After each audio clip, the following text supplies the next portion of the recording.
Hey everyone, welcome to my video on how to defeat the Gluttonous Monstrosity. So first going over the gear, I'm using the Cloudfrost Edge Blade for more damage and it is also able to temper, so we will go for that.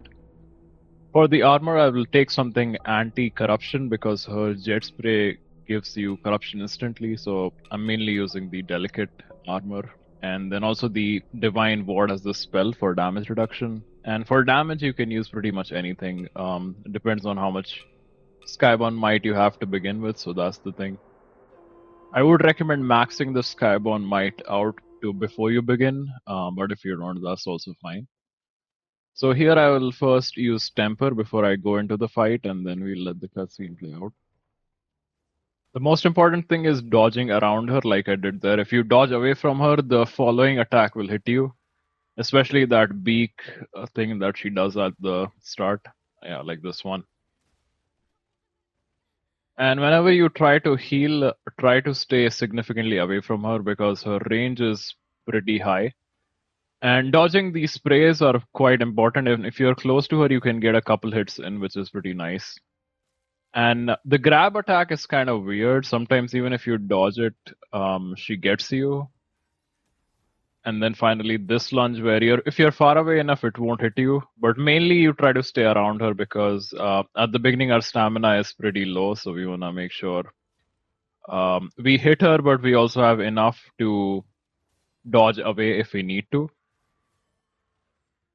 Your main opportunity for attack will always be after she's done with her combo. I have a full stack of Skybound Might here, so I should be using my spells a little bit more, but I'm kind of being more passive so I can use the defense ward more easily.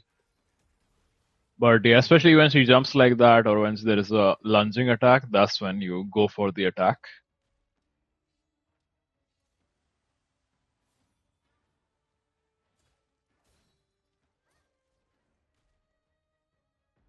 After about when she's near half of her health, she does the stand up thing, and you can actually stay far back enough and throw projectiles at her while this is going on. And the roar can be dodged at just like I did there. It's a bit difficult, but not a big deal. You can always hit the dodge button and it kind of takes you out of the stagger.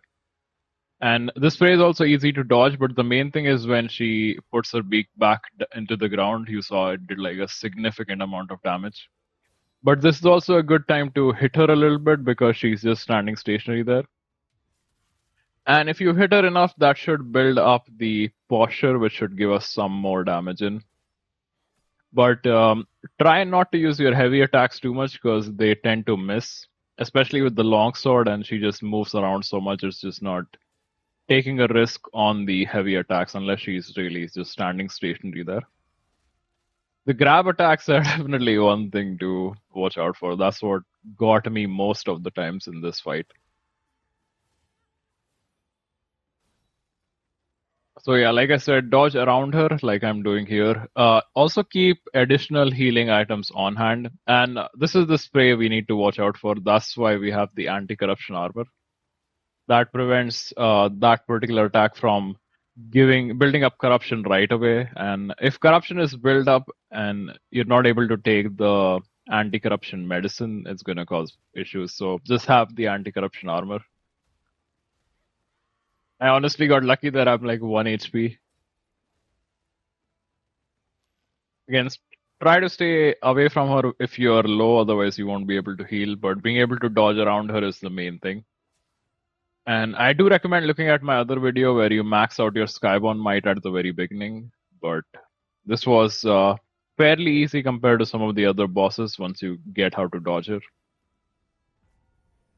Hope you enjoyed that one and are able to beat her. Let me know if I can help you out a little bit more in the comments. So see you around.